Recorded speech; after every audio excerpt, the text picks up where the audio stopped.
Olá pessoal, colegas investidores, amigos da CR2 Multimercados da incorporadora CR2. Hoje é um dia especial. Hoje nós iremos mudar o foco, em vez de ficar falando sobre assuntos da incorporadora CR2, sobre o mercado imobiliário, que é o nosso novo programa 2020, essa reinvenção do professor Carlos Renzi, vamos voltar à economia. Isso me foi proposto, fiz questão de fazer essa aula que eu considero uma aula magna, quando na semana passada, na sexta-feira, um participante aqui do nosso grupo, do Telegram, o senhor Marcos M. Reis, ele me fez a seguinte pergunta: Professor, tudo bem? O que o senhor acha da impressão de dinheiro pelo Banco Central? Acredita que há um risco enorme de exposição da inflação, como na era Dilma? E logo na sequência, um outro colega, o Rodrigo, fez o seguinte comentário referente àquela pergunta. Lembrando que hoje imprimir dinheiro significa inserir alguns zeros à direita de alguma tela do sistema do Banco Central. Gente, veja, esses são assuntos complexos. Eu não posso dizer numa simples palavrinha, ou sim ou não, se é um efeito inflacionístico este quantitative easing. Tá? Para os mais apressadinhos, mais afoitos, eu posso dizer o seguinte: a resposta é não. Por incrível que pareça, quantitative easing, injeção de dinheiro no sistema financeiro, quando o mercado está em colapso, está em crise, seja na pandemia, ou está na iminência de quebrar, de acontecer uma convulsão macroeconômica, o dinheiro injetado na economia via sistema bancário não é inflacionístico. E eu vou explicar com detalhes para você. Só que antes, dando ênfase ao que eu estou propondo aqui, a aula magna, eu tenho que explicar para vocês sobre o sistema monetário, gente. Como é que era, como funciona, o que existe hoje, quais são os sistemas para se prevenir de inflação. Se eu der uma simples resposta referente ao quantitative easing, pode gerar muita dúvida. Então vocês precisam compreender o sistema macroeconômico financeiro para daí sim gerar uma luz no seu consciente e você entender as regras do jogo em que nós estamos envolvidos. Perfeito? Bom, gente, então, antes de chegar à conclusão final, nós temos que falar que inflação depende muito do momento econômico. São momentos econômicos distintos. Por exemplo, o JK, por exemplo, o crash de 29, o crash de 2007 e 2008, a hiperinflação pós-governo militar, Figueiredo, 79 a 85. Então, não adianta eu querer conjecturar um posicionamento único, e não. Existem teorias econômicas e explicações distintas a respeito do assunto inflação. Então nós temos que seguir uma sequência lógica. E a sequência lógica mais recente é essa aqui, ó. Vamos começar a falar brevemente sobre a inflação JK de 1950, que foi quando começou mesmo a surgir a inflação brasileira, o início da inflação forte brasileira. Vamos falar sobre a hiperinflação do governo pós-militar. O último governo militar foi o Figueiredo, de 1979 a 1985. Sobre o conflito distributivo, o que é isso? Conflito distributivo dos agentes econômicos que faz com que reflita isso fortemente na inflação. Esse foi uma tese, uma das minhas conclusões de curso, a nível de pós-graduação. Eu recordo a administração com ênfase em marketing. Eu estudei o livro do Luiz Carlos Bresser Pereira, A Inflação, e eu falo sobre o conflito distributivo nesse TCC. A inflação Dilma, o governo Dilma, o padrão ouro, o que era antigamente, que vigorou até 1971, e o que existe agora, que é o sistema falho, teoricamente falho, de moeda fiduciária. A Segunda Guerra Mundial também foi um agente limitador do que existia antes, e a nova teoria mundial, os acordos de Bretton Woods, o dólar-ouro, conversão de dólar-ouro, que vigorou até 1971, Tem o efeito multiplicador da moeda, gente. Eu tenho que falar sobre o efeito multiplicador da moeda via depósitos bancários. O coeficiente de encaixe. O que significa isso? A emissão, quando uma emissão de moeda não é inflacionística. A diferença entre Tesouro Nacional, Banco Central e Casa da Moeda. E aí sim, as crises do sistema, as crises principais, não vamos falar todas, vamos falar de duas, o crash de 29 e o movimento keynesiano, né, justamente para evitar a inflação, e o subprime, o crash de 2007 e 2008, que resultou no quantitative easing. Né?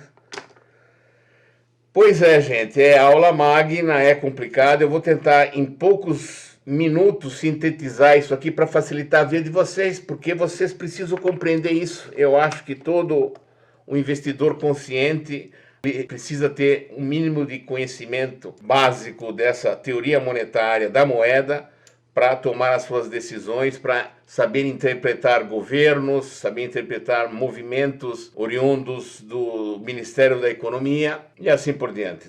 Então veja, a inflação forte nas últimas décadas iniciou com o governo JK. O JK, um governo em que uma das metas que ele havia foi a construção de Brasília. Construção de Brasília, isso gerou muitos gastos. Então, para honrar os pagamentos das empreiteiras que contratavam milhares de trabalhadores para construir o que existe hoje, ele foi necessário imprimir papel moeda, porque não tinha arrecadação suficiente. Naquela época não existia essa facilidade de sistema monetário onde você podia fazer captações internacionais de dinheiro, empréstimos, com o objetivo do desenvolvimento. Não era como é hoje. Então a única alternativa que foi é imprimir dinheiro para honrar os compromissos. E isso repercutiu significativamente nos preços da economia. Então aí já vale a pena falar por que aumenta os preços, justamente pelo conflito distributivo entre os diferentes agentes econômicos. O que é isso? É o mercado imobiliário, o sistema agropecuário, o mercado industrial, o mercado de prestação de serviço, o sistema financeiro. Conflito distributivo são esses agentes que querem se incorporar desse capital que existe em excesso na economia, cada um buscando abocanhar uma parcela desse capital.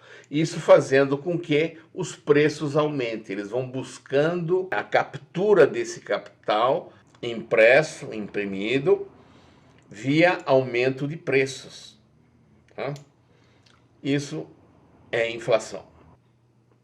Em 1964 nós tivemos o golpe militar e os militares assumiram aí, e o último governo foi o governo Figueiredo, que perdurou de 1979 a 1985. Foi quando teve uma eleição indireta, eu recordo bem, estava me formando, estava no 8º período do curso de Engenharia Química, primeira minha formação. O Tancredo Neves, por uma eleição indireta no Congresso Nacional, ele se tornou presidente, só que ele não assumiu, né? Teve um acidente de saúde, veio a falecer e assumiu o seu vice, que era da chapa da Arena, antiga Arena. Então José Sarney, e foi o que nós tivemos de impressões de diversos zeros. Então aquela inflação acumulada que vinha desde JK, que foi inibida a todo custo pelo governo militar, explodiu no primeiro governo democrático pós-regime militar que nós tivemos. Tivemos que foi a chamada década perdida, a inflação, a hiperinflação absurda. Eu vivi isso daqui, eu era gerente de vendas. Nessa época era impressionante como os preços aumentavam diariamente no supermercado, semanalmente nós tínhamos uma tabela de preço dos nossos produtos e mercadorias. Nem quero saber como é que era a administração financeira nessa época aqui. Foi quando surgiu a dolarização da economia, né?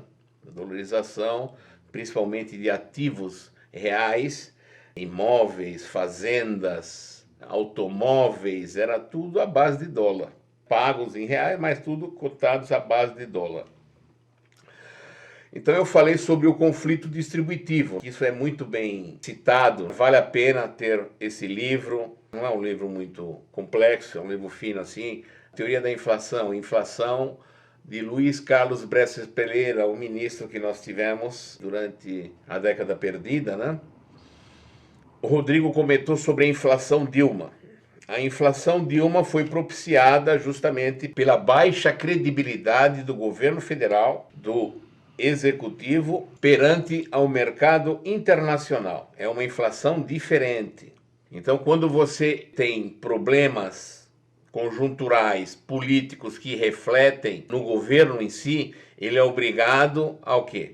Ele é obrigado a emitir papéis para captar dinheiro e pagar os seus compromissos. Como ele tem baixa credibilidade e o sistema monetário vigente não é mais aquele padrão ouro e sim a moeda fiduciária, hoje, por que você aceita o papel moeda brasileiro? Existe algum lastro que garanta, em termos de valores, aquele valor que aparece numa cédula, por exemplo, de R$100? Não, não existe nada.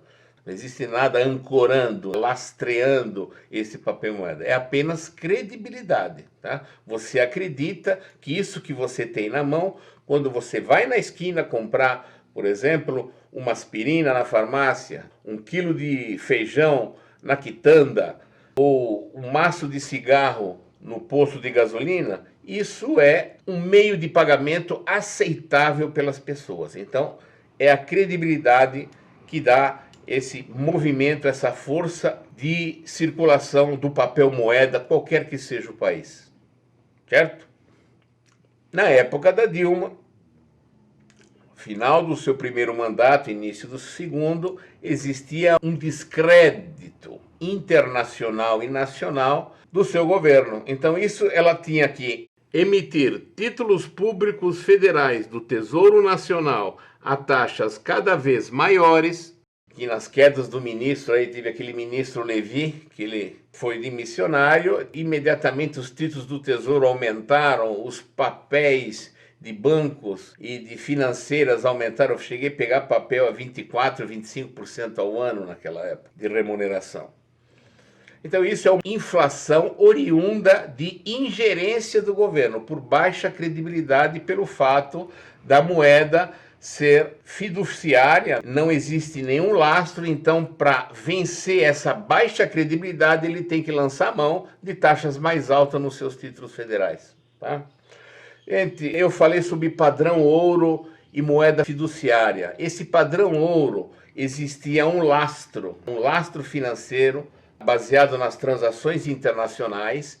Até a Segunda Guerra Mundial era libra-ouro. Depois, com a hegemonia dos Estados Unidos, que venceram praticamente a Segunda Guerra Mundial, então teve acordos numa cidade chamada Bretton Woods, o acordo de Bretton Woods, onde estabeleceu-se a substituição da libra-ouro pelo dólar-ouro. Então, as transações internacionais eram feitas nesse sistema padrão, ancorado na moeda dólar, e os países que eram exportadores, eram mais exportadores que importadores, o sistema fazia com que eles capturassem mais ouro dos países deficitários, dos países que mais importavam que exportavam. Então esse era um sistema onde o ouro era o que lastreava o papel moeda de uma nação. Isso perdurou, gente, até 1971, quando o presidente americano Nixon, tendo em vista os inúmeros gastos americanos na Guerra do Vietnã, ele estava importando muito matéria-prima, muitos insumos, então ele estava sendo deficitário, estava tendo muita importação, então estava tendo saída de ouro do seu tesouro nacional. Então isso começou a dar um descrédito no dólar, o dólar começou a perder valor. Então em 1971 ele deu um basta com isso, aí acabou o sistema padrão ouro. Isso foi ruindo em todo o sistema internacional, e agora o que existe é a moeda fiduciária, perfeito? Então o padrão ouro saiu e hoje em dia não existe lastro financeiro nenhum para as moedas que são circuladas aí pelo mundo, que são impressas pelos governos federais, tá? É apenas a credibilidade que a moeda tem na economia interna e externa. É isso que está funcionando. Bom, gente, vamos falar sobre o efeito multiplicador da moeda. O efeito multiplicador da moeda, que também é um efeito inflacionístico, que é aquele dos depósitos bancários. Existe inflação que vem direto do sistema bancário. Simples assim, ó. Imaginemos uma empresa, uma pessoa física que está com uma nota de R$100. Ele não tem conta bancária, vai no banco e deposita. Abre uma conta e deposita esses R$100, qualquer que seja a instituição financeira. Se o governo dá liberdade total para este banco ou para o sistema bancário como um todo fazer aquilo que eles faz melhor sem impor limitações, ele pega esse 100 e imediatamente ele coloca na ponta de vendas para emprestar esse 100. Esses 100 emprestados serão captados por mais empresas ou mais pessoas físicas e esses R$100 entram na economia e gerarão novos depósitos de R$100, tá? E assim sucessivamente. Esses R$100 são emprestados integralmente, entram na economia, e isso gera novos depósitos de R$100 e isso gera a expansão monetária. Aumenta a base monetária, é como se fosse uma impressão monetária via sistema bancário, e isso gera inflação. Isso gera inflação vinda do banco, se não existem restrições, tá? Se não existem imposições do governo para que isso tenha um limite. Qual é a restrição que existe atualmente para evitar que o sistema financeiro, o sistema bancário, haja como um impressor indireto de moeda? É o chamado coeficiente de encaixe, tá? Coeficiente de encaixe, para quem não conhece, significa um valor percentual fixo, conforme a política monetária do governo federal, sobre cada depósito bancário. Por exemplo, coeficiente de encaixe de 20%. Esses R$100 que entrariam no sistema bancário, apenas 80% dele os bancos poderão emprestar. 20% vai numa conta exclusiva deste banco, no Banco Central, sem remuneração. É assim que funciona. O banco fica limitado de aumentar a base monetária, de aumentar a quantidade de dinheiro na economia, via depósito bancário. Por exemplo, 20%, esses 20% que eu citei, ele tem o poder de aumentar o dinheiro em circulação em 5 vezes. A formuleta é só 1 sobre o coeficiente de encaixe em percentual. Então, 1 dividido 0,2 dá 5. Então, significa que é 5 vezes, aquele 100, esses 100 se tornam, na realidade, R$500. Isso é como se fosse uma impressão de dinheiro indiretamente, via sistema bancário. Aí vocês poderão me perguntar, Carlos, então quando a emissão de moeda ela é sadia, ela não é inflacionística? Simples.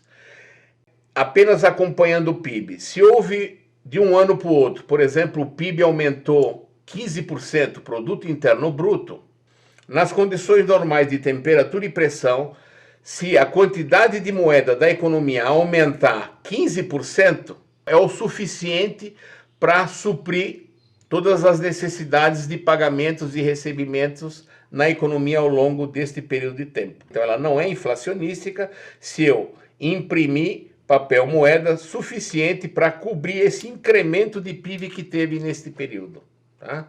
E se a economia reprime, decai 10, 15%, também tem que ter uma contração monetária.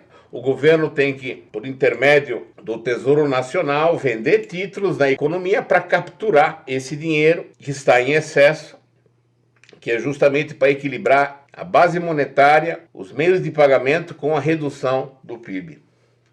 Bom, gente, não sei se vocês conseguem assimilar a diferença entre Banco Central, Tesouro Nacional e Casa da Moeda. Intuitivamente parece que é tudo a mesma coisa, mas não, mas são entidades diferentes. A Casa da Moeda é aquele que só imprime, é uma máquina de xerox. É a máquina de xerox do governo que imprime aquelas cédulas, aqueles papéis sofisticados, assim, depois são retalhados. Ele funciona em função da política monetária estabelecida pelo Banco Central. Aqui é só um truque contábil, gente. Eu já vou chegando agora à justificativa sobre a inflação via impressão de moeda. Estamos chegando lá. Antes disso, vamos falar sobre duas importantes crises que houveram no sistema capitalista e como fez com que a economia se desenvolvesse sem gerar tanta inflação. Vamos recordar uma crise clássica que houve no mundo capitalista, que foi o crash da Bolsa Americana de 1929, que repercutiu de uma forma dramática no mundo, que causou a Segunda Guerra Mundial.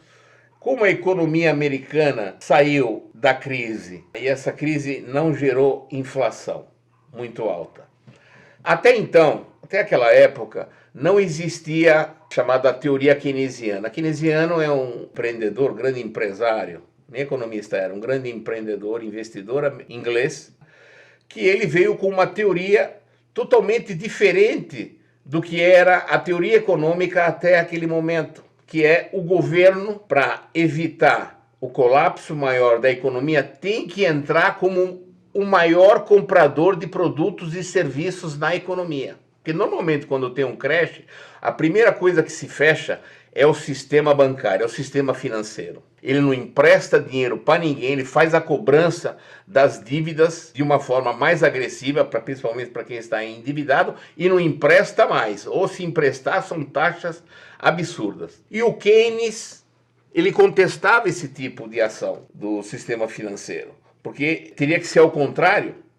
Quando você tem uma crise, e sim que tem que ser injetado dinheiro, e se não conseguir injetar, o governo tem que vir como ser o maior comprador de produtos e serviços. Aí significa mais infraestrutura, estradas, rodovias, pontes, aquelas barreiras de água, hospitais, brisolões, aqueles brisolões, aquelas obras sociais em cada ponto estratégico do país. Isso se chama movimento keynesiano para evitar que o país quebre e não gere inflação. Por incrível que pareça, não gere inflação, porque a economia está tão em colapso, os preços estão reprimidos e precisa ter um pavio para que o motor comece a acelerar. E o governo, como tem esse poder, de uma hora para outra ele consegue injetar dinheiro na economia e gerar produção, e gerar compras, gerar negócios, é um dos mecanismos para evitar a crise, um colapso no sistema capitalista e gerar uma modesta inflação, modesta mesmo. Tá? Agora, a crise que nós tivemos em 2007 e 2008, a crise recente, que é a crise do subprime, lembra daqueles empréstimos podres americanos que não tinham laço suficiente, eram emprestados para a pessoa com baixa qualificação profissional, com nenhuma instrução, sem nada para dar como lastro. E isso era utilizado para os fundos de investimento formar engenharia financeira e era vendido no público esses títulos. Quando começou a entrar em colapso, o sistema de crédito perceberam que esse subprime lastreava grande parte dos títulos que eram emitidos no mercado e que o mundo todo comprava. Graças a Deus o Brasil não ficou envolvido nesses tipos de transação. O sistema colapsou. Colapsou ali no governo Bush filho.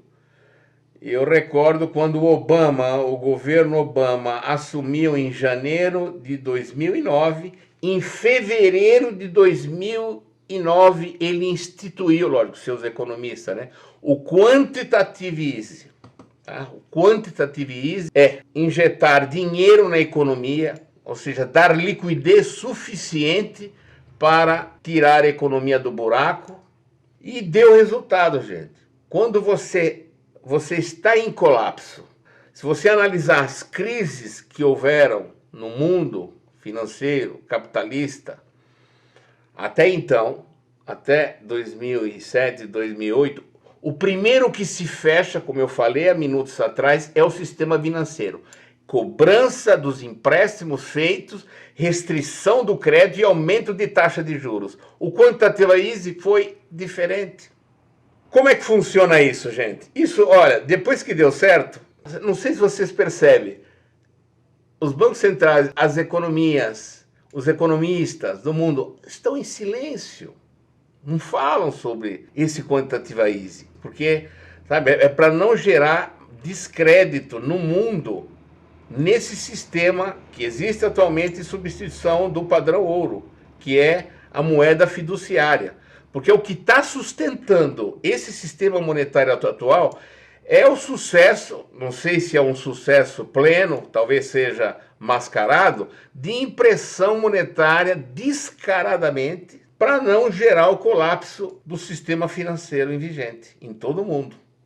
Isso está sendo utilizado pelo Banco Central, pelo Federal Reserve americano, pelo Banco Central Europeu, pelo Banco da Inglaterra, pelo Banco Japonês, de injetar dinheiro para não deixar a economia colapsar. As taxas de juros estão baixas. Vocês estão perguntando, pô, cara, por que a nossa taxa Selic está 2,25 com possibilidade de abaixar ainda mais? Justamente por essa tendência mundial. Porque como você tem excesso de liquidez a todo custo, a taxa de juros automaticamente abaixa, justamente para gerar mais empréstimos, mais negócios na economia.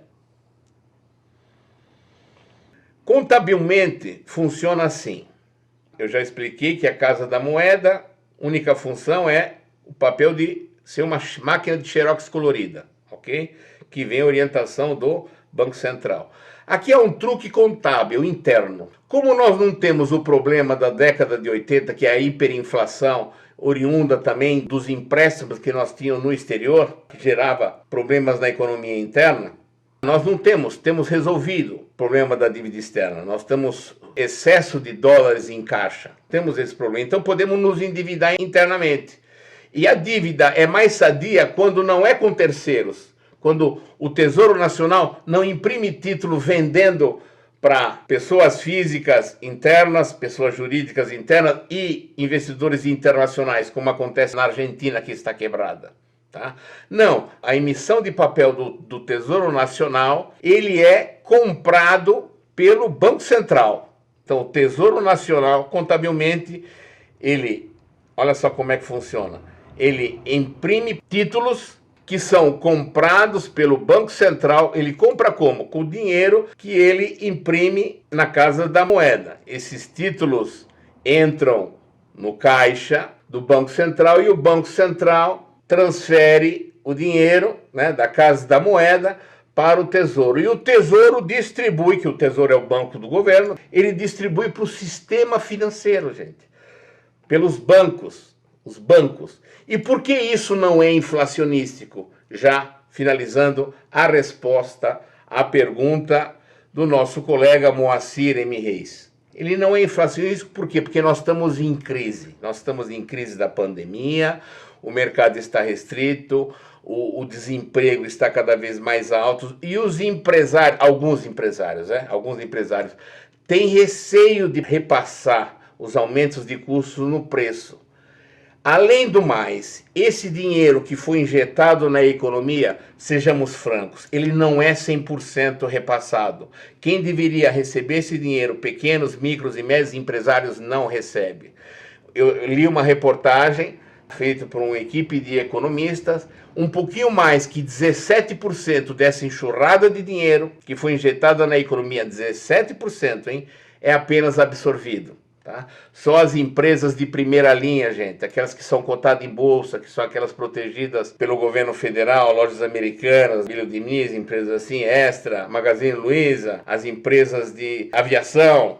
Sejamos francos, gente, é só esse pessoal que pega o dinheiro. O resto, aquele que realmente movimenta a economia, não está pegando dinheiro nenhum. Eu tenho contato com microempresários, médios empresários, aqueles que eu prestava consultoria, gente, quando era novo. Ah, sim, a gente faz solicitação, só que na hora de receber não recebe. É lógico que não recebe, porque ele não tem garantia para oferecer para o banco. Qual é a garantia que ele tem? Ah, os funcionários, o pouco estoque. Isso não importa para banco. O banco quer patrimônio, quer imóvel. Carros, deixado como garantia do empréstimo. E você sabe, não sai dinheiro se não tiver isso. E normalmente os pequenos, médios ali, o local onde ele está não é patrimônio dele. A maior parte é tudo de aluguel, eles vivem de aluguel, gente. tá? Então, é isso. E não é inflacionístico por causa da crise. Aí você começa a compreender agora, com esse meu vídeo, com essa minha breve explicação aí de uns 30 minutos, de por que a Bolsa está subindo. Está indo contra o ciclo, não é verdade? Contra o ciclo. Os investidores saíram daqui, então está havendo uma especulação anticíclica. Tem uma pesquisa que o Banco BTG fez, acho que mais ou menos uns 15 dias atrás. O P sobre L das principais ações cotadas em bolsa nós está 12 vezes no patrimônio, gente. O preço está 12 vezes no patrimônio, ou seja, está super valorizado.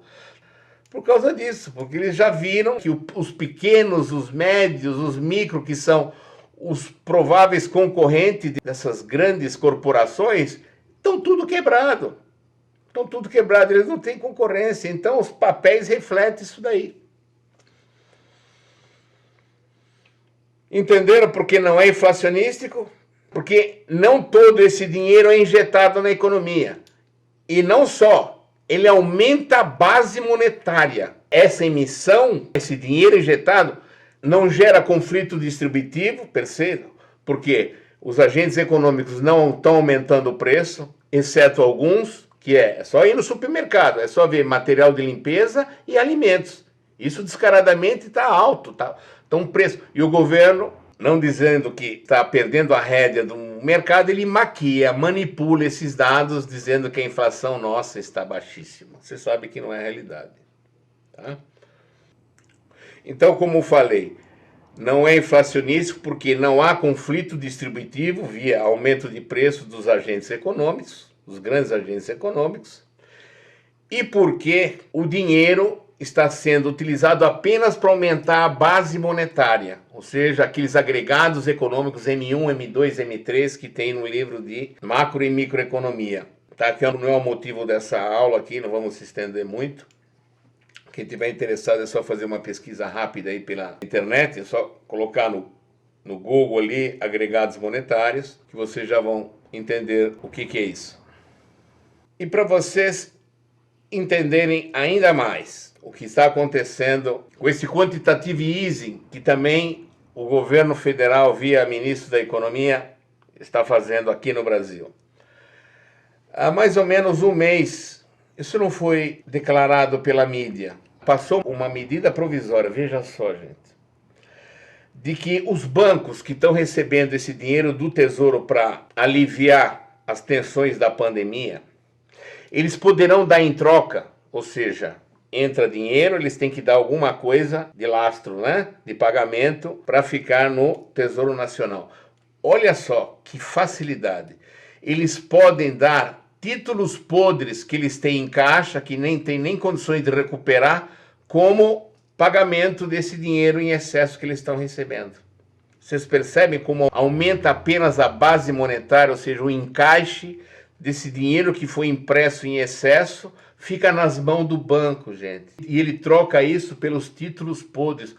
Olha que maléfica ação neoliberalista do governo atual, ok? Por isso que, em suma, esse governo que infelizmente nós estamos vivendo, ele só beneficia a elite empresarial e a elite do sistema financeiro, do sistema capitalista, que é moeda, que é banco, que é corretoras e assim por diante. Entenderam, gente? Então, muito obrigado pela atenção, de terem ficado até aqui. Sucesso, boa sorte e logo, logo a gente volta. Um abraço.